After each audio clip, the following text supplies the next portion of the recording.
దేవుని సన్నిధిని ప్రేమించిన వాళ్ళ జీవితాల్లో రోజు రోజుకి విస్తరించబడతాయి. అర్థమవుతుందా? ఎందుకంటే దేవుని సన్నిధిలో దేవుడిచ్చేటువంటి బహుమానము, స్వాస్థ్యము ఈ లోకంలో ఎవరెవలేరు. అది ఎవరి వల్ల దొరికేది కాదు. దేవుని సన్నిధిని మన కుటుంబాలు ప్రేమించగలిగితే దావీదుకు చూపినటువంటి కృప మన మీద కూడా దేవుడు చూపుతాడు.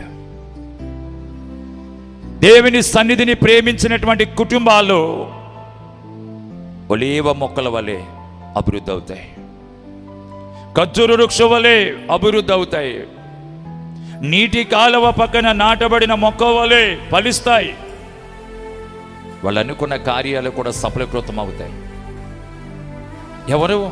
ఇది ఎవరికి సాధ్యం? దేవుని సన్నిధిని ప్రేమించిన